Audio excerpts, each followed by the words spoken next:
Sup nerds, I'm Wes. And I'm Aaron. Today we're taking a look at Ignite.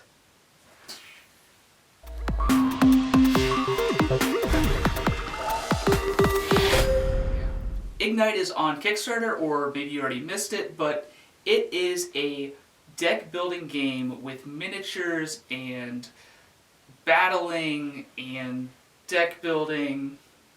Deck building with deck building. Yes. It's that awesome.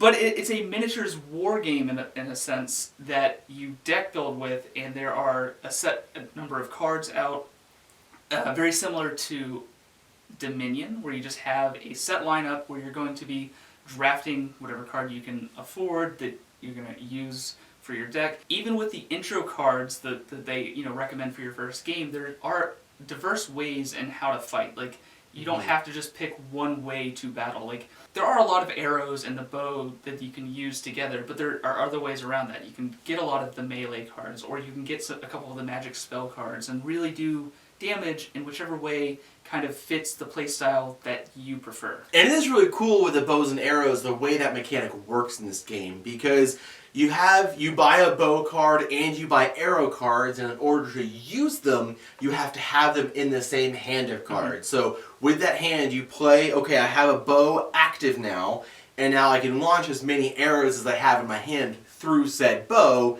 and at the end of the round, everything goes to your discard pile. Yep. And if, you may draw a hand of all arrows, but you don't have a bow, which is how they mitigate, the bow, especially the elves, because they can shoot their range 1 to 5 instead of 2 to 4. And so to help that advantage, you may draw all arrows and no bow, and in which case it's pretty much worthless because you have to have a bow to shoot the arrows. So, and that's when, when you start getting cards that you can't use, you're going to actually use them for honor, which is the money in this game. And you can buy new cards and try and get something to help your engine. I did like that pretty much every card you buy has an honor cost. So it's not, in Clank you have some cards that give you spending points. In this game, pretty much every card you buy has spending points associated with it, and you decide to spend it for whatever the card is or for its spending points. So I said it's a miniatures game, but we didn't actually get to play with the miniatures, but I've seen the renders and stuff, and what they want to do with the damage markers is the coolest thing I've ever seen. They have daggers that go into the backs, or wherever they decide to put it on that certain figure. Pretty much probably all the backs.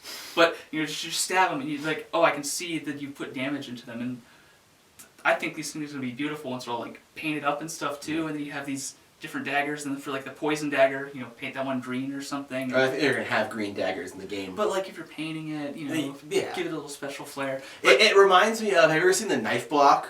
Where it's the guy running and all the knives in the knife block are sticking out of his back? So thematic, and honestly so easy to see on the board who has what damage. One thing they did to kind of balance out that whole, if you play with 8 players, is that you don't ever get completely knocked out of this game. Even if you lose all of your minis on the board, you end up spawning these little ice minions or water minions, and they can come out and do damage, and you can fight with them so that you can still try and kill other players' heroes and take that as victory, as your trophies.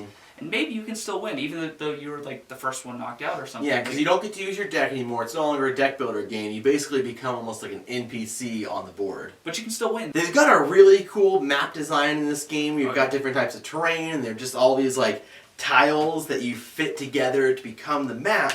And not only do they have only certain areas of the board where you can actually buy cards of the game, but they also have a grid system on here that's has the letters and the numbers for the X and the Y axis. And at first I was I didn't really get why that was, until I realized that there are cards that let you pick points on the board and hide traps there, or send meteors there, and you actually get to write down your grid coordinates for what's going to happen.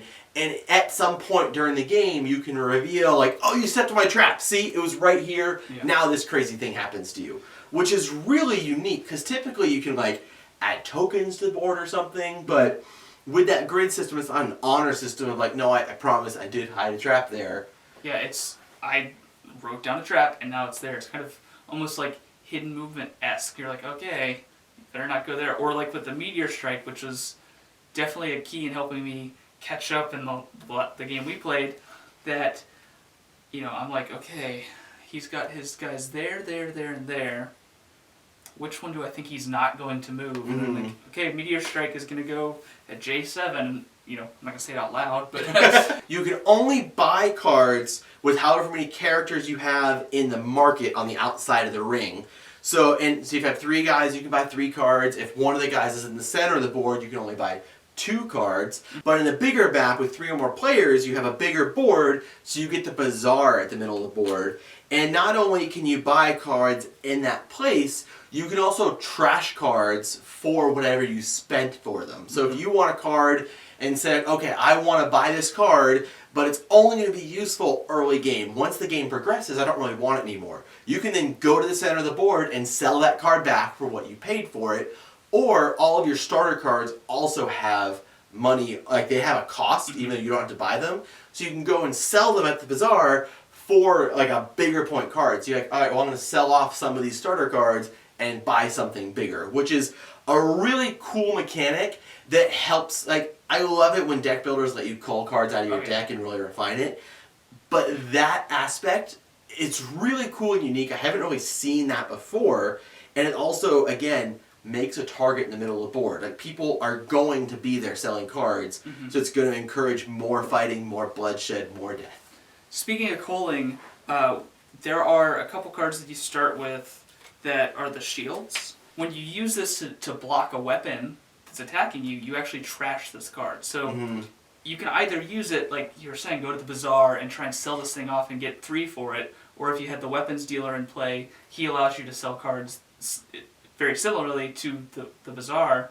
So you can sell it for 3, or you just keep holding on to it and you keep hopefully drawing it. It's a dead card in your hand unless you need it. Yeah, exactly. Because it's worth 0 honor on a normal turn. So it's kind of like, okay, well I had a shield but nobody attacked me. Or when somebody finally does, you're like, okay, cool. I block that damage because I don't want to take damage because there's not many cards that do heal you, especially in the starter cards. But there are cards that do. And if you don't have that, then you definitely want to block it because 3 damage, you're dead.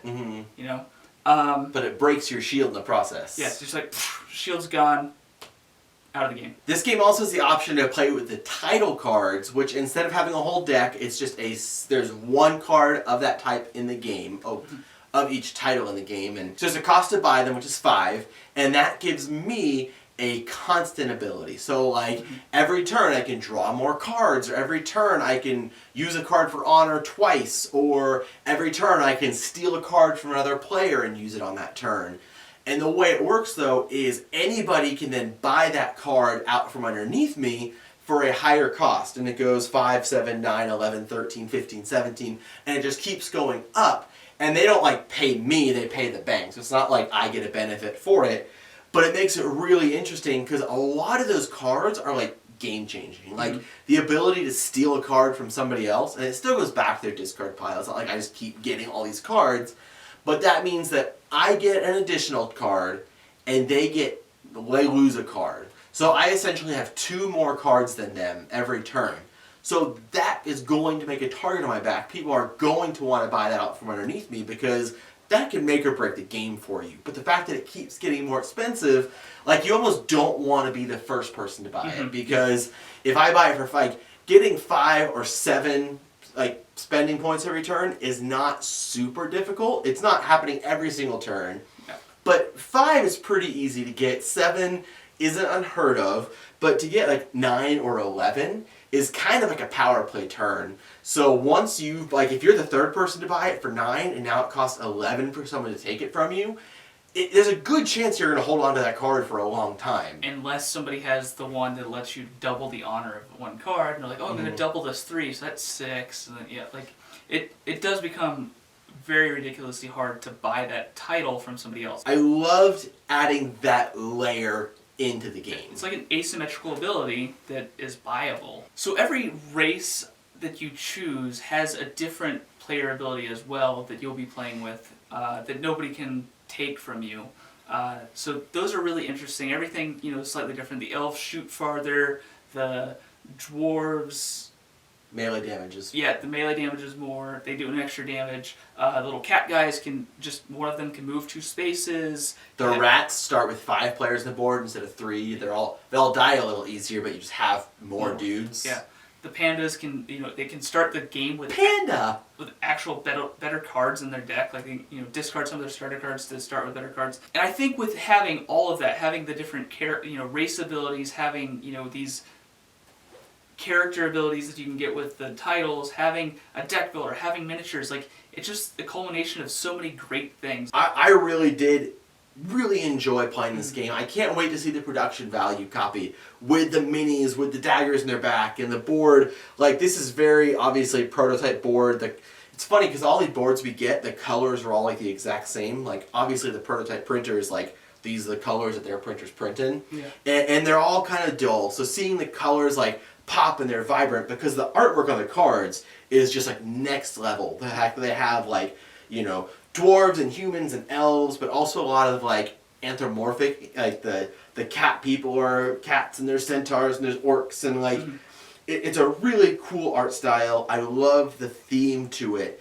And again, I'm always pleasantly surprised when I see people take mechanics that I'm familiar with, like deck building or battling minis on a map, and create a new game in a way where I'm like, oh, they did something new here, and that's exciting. So if you like strategic games and you like deck builders, Neverboard Gaming highly recommends this game. You should Kickstart it right now. We'll have a card up here that you can click on. It'll take you to the Kickstarter if you're not already on it. If you are on the Kickstarter, you know what to do. Scroll up there, pledge right now. Either way, subscribe to our channel. Oh, I'll let you say that. Oh, I get to talk now? Subscribe to our channel so you'll never be bored. I was just like, okay. So we at Neverboard Gaming highly recommend this game. If you're interested in it, we're going to have a link to the Kickstarter. I'm going to probably just restart this in a second. We'll have a link to the Kickstarter, an eye up here that you can click on. It's called a card. Card. We'll have a card. You can click on that, and there's going to have a link in the description box. Go over to the Kickstarter, back this game, get the expansion. You need it. Okay, let's start over now.